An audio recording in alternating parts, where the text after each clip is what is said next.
we will be talking about SEBI now. We have discussed about a lot of legislations and a lot of bodies as well. So here SEBI is the secondary, SEBI will come in the purview of secondary market. Okay, there is a big difference between primary market and secondary market. In case of primary market, new shares are introduced to the public by a company. In case of secondary market, this is a very basic explanation. If you want to know the difference between primary and secondary market, you can refer to your company law books or your SEBI books if you have had that subject ever, or you can just simply Google it. I think that will be a very convenient answer. But still, I'm just giving you an overview. And secondary market is where shares are being traded, existing companies' shares, where there are two parties, traders and buyers, and buyer and seller, and the traders trade the existing company's share. So the Securities and Exchange Board of India Act 1992 came in purview way later. The securities market was already there, but then due to dearth of strong laws, and also there have been various scams. We will go through them later. Harshit Mehta, Ketan Parekh. So a strong legislation and act was the need of the hour then. So that is how this act or this legislation, if we put into it correctly, Securities and Exchange Board of India Act 1992 came into picture. So let us just see the objective, because as students or as professionals, you should be knowing, or you must be knowing, that the objectives actually give us a direction as to how the sections would suffice the objectives. So SEBI Act's objectives are to ensure the interest of the investors in securities, so that the investors' interests are secured there, to promote the development of the market, and to regulate the securities market. So these three are the kind of objectives of this act. So I'll just go through the list of Indian stock exchanges. There are a lot of local stock exchanges as well. State to state it varies, but the very important ones are NSE and BSE. We all know Bombay Stock Exchange and the National Stock Exchange. Now there is basically no difference, but here I will just give you a hint, and this question has been asked in various competitive exams, like which is the oldest stock exchange. So the answer would be Bombay Stock Exchange. NSE came a little later, and most of the famous company shares are listed in Bombay Stock Exchange as well as National Stock Exchange. So NSE and BSE are the major stock exchanges there that you hear all the time. Then we have Calcutta Stock Exchange, that is again a state to state basis. Metropolitan Stock Exchange, India International Exchange, India INX shortly it can be said, and NSE IFSC Limited. So these are some of the very these are taken most of the times. The name many of you know already, but there are other. This is not an exhaustive list. There are other stock exchanges too. So now we are in slide number 19, wherein we'll be talking about the powers and functions of SEBI, which is already being listed in chapter 4 section 11 of the SEBI Act. I will just be there are a lot of powers and functions which actually relates to the ones that I had talked about in the beginning, which is to ensure interest of the investors in securities and to promote the development and to regulate the securities market.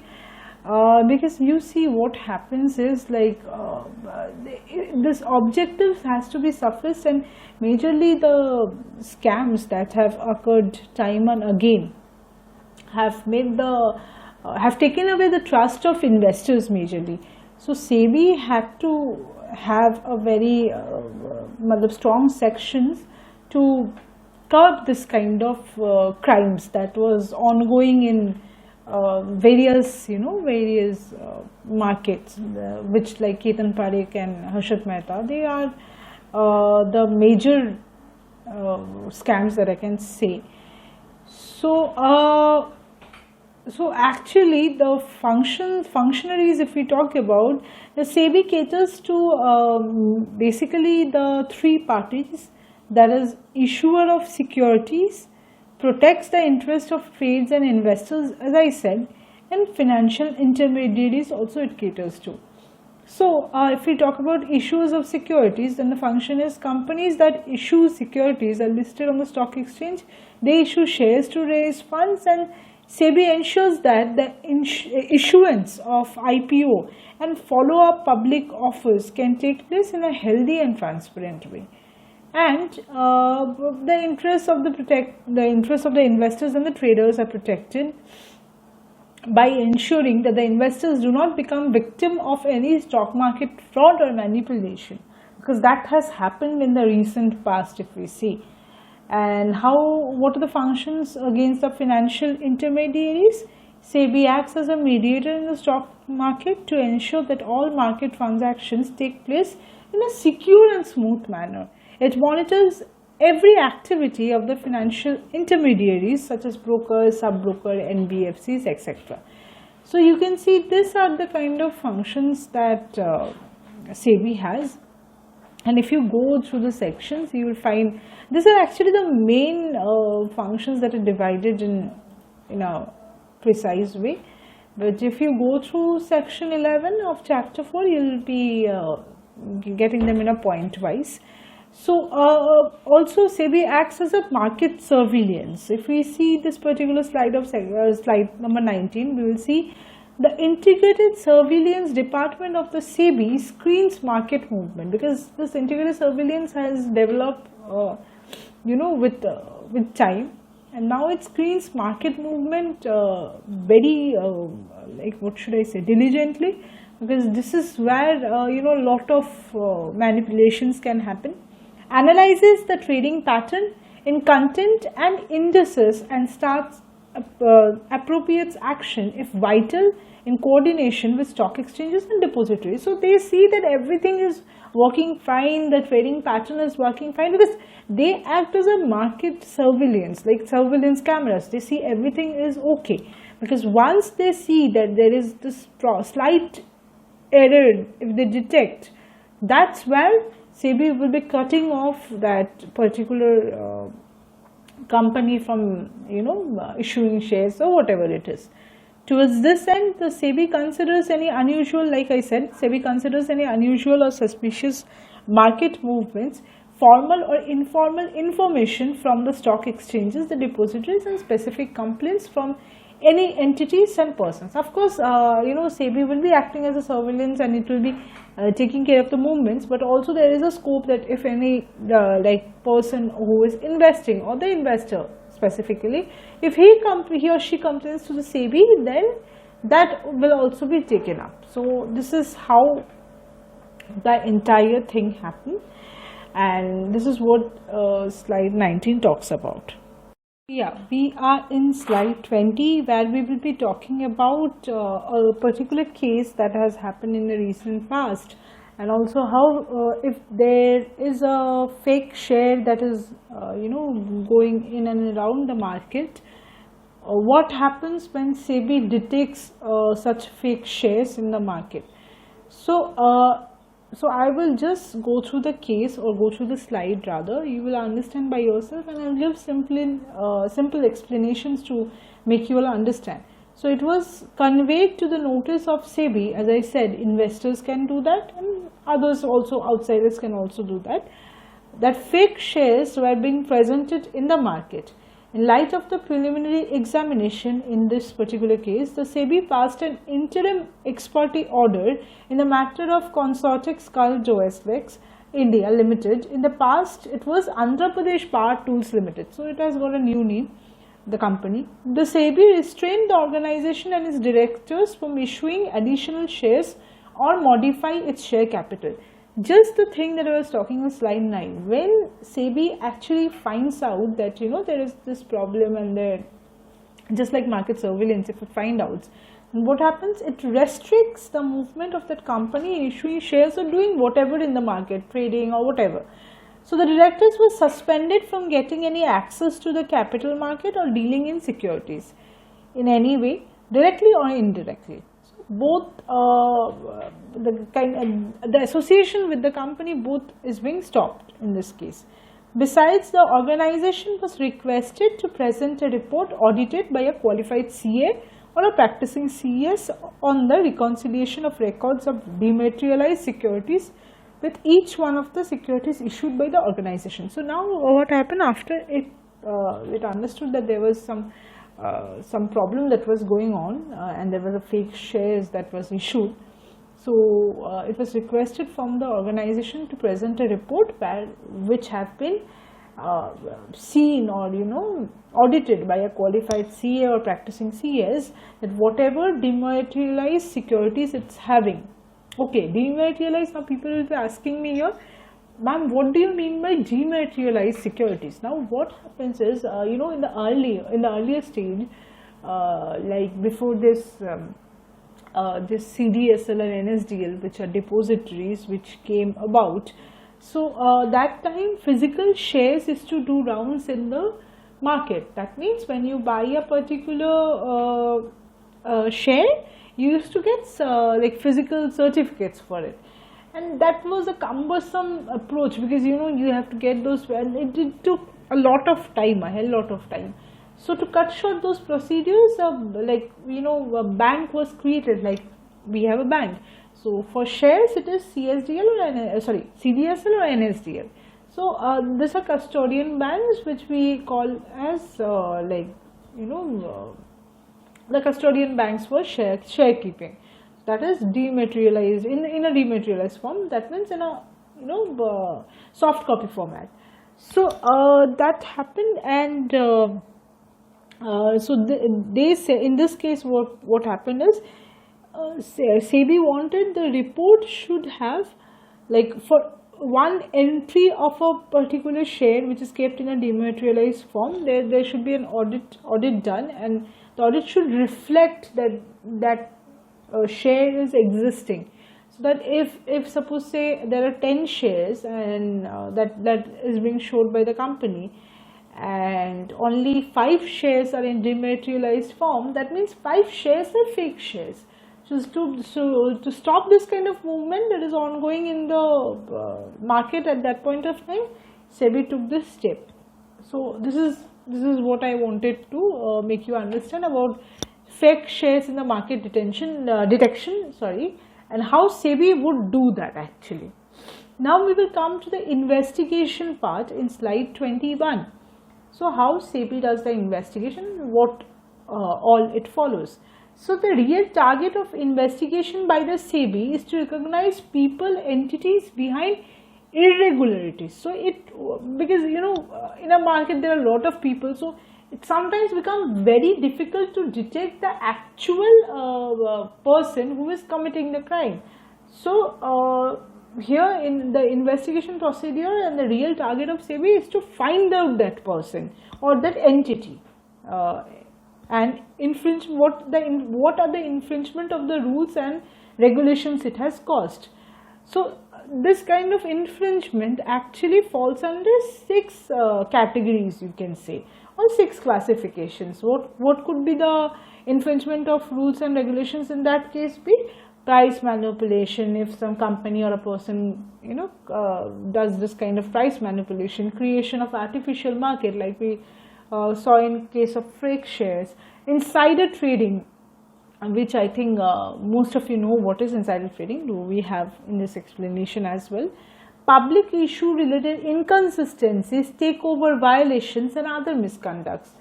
So if this 6, again this is not an exhaustive list, so there can be other things. So these are the main which I can say classification that has been done.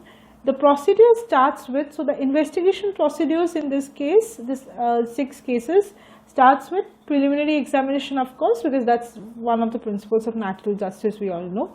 At this stage, information relating to the case is gathered to evaluate whether a formal investigation is required or not.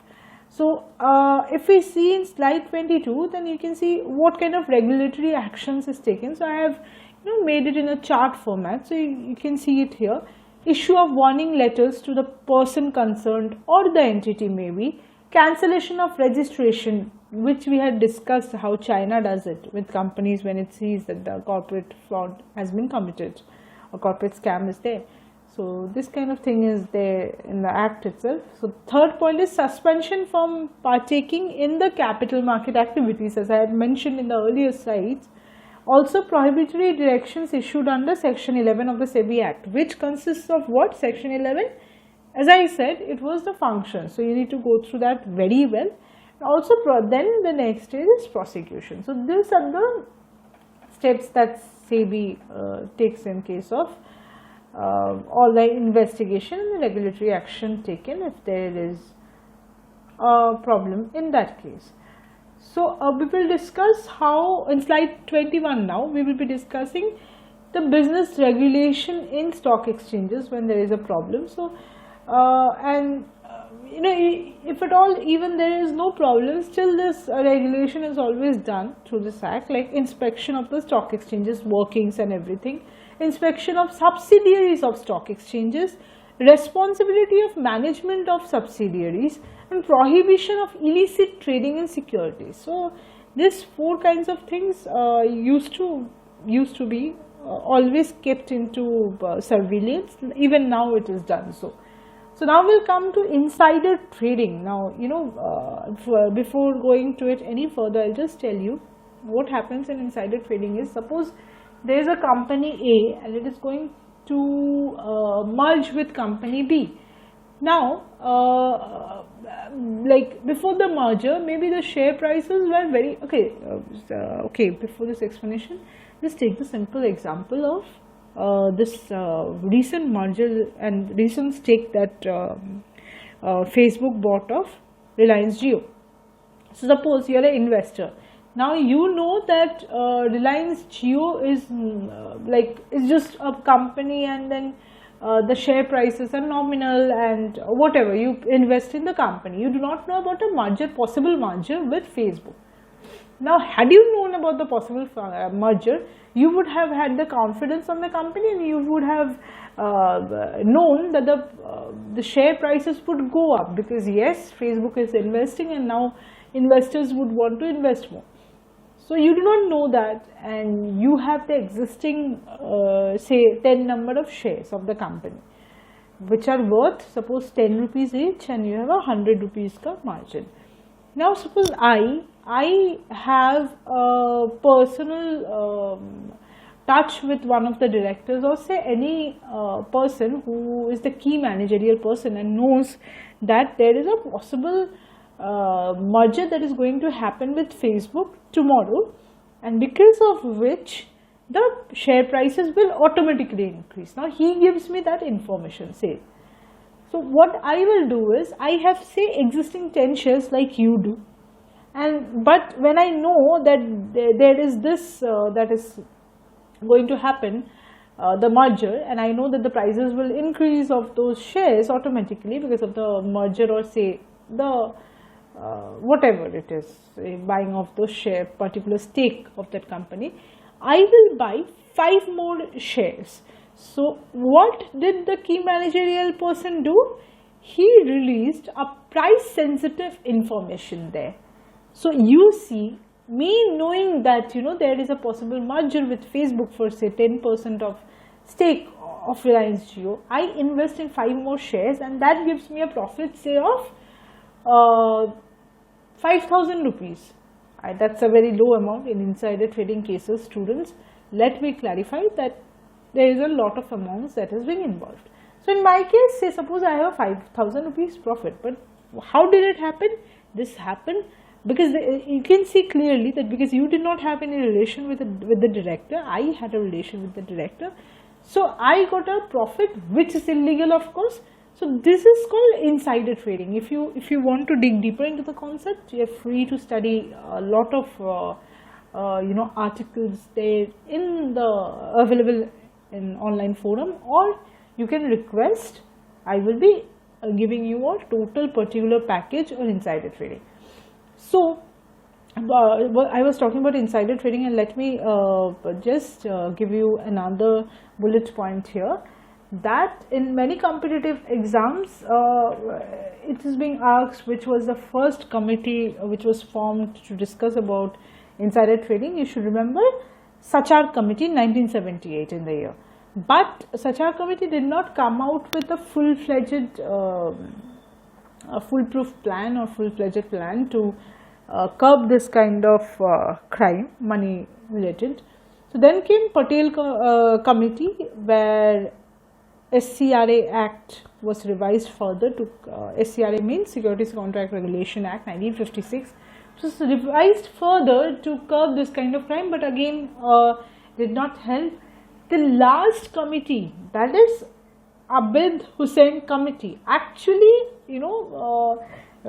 brought this regulation, which is the SEBI Prohibition of Insider Trading Regulation 1992, which with amendments even we follow till date, which have given us a new light wherein this can be curbed totally.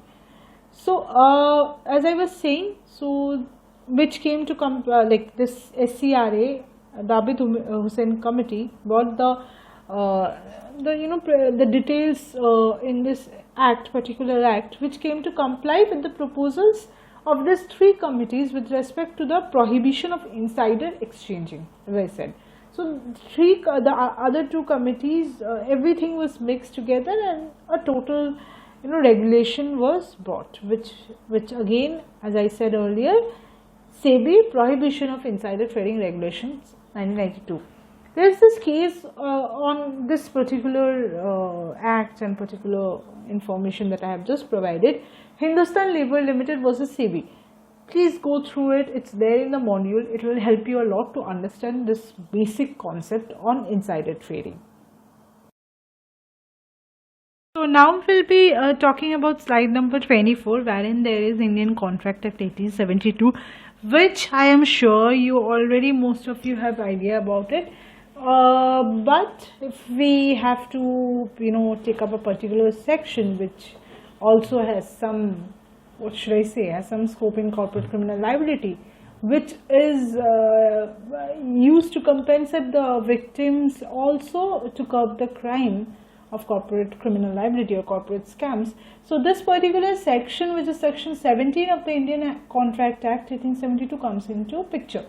So fraud for the very first time was defined under section 17 of the Indian Contract Act, and following acts constitute the crime of fraud. The suggestion as fact that which isn't true by one who does not believe it to be true. Now the fact that which is not true, the person who is putting the fact to another knows knowingly that it is a false fact, still puts it as if it is true.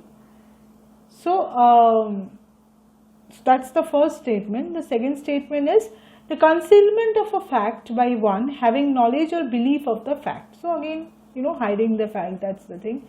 A promise made with no aim of performing it, that's another. Some other act with the objective to deceive, and any such act or omission as the law declares to be fraudulent for the purpose of this act. So this is all about Indian Contract Act in the context of corporate criminal liability.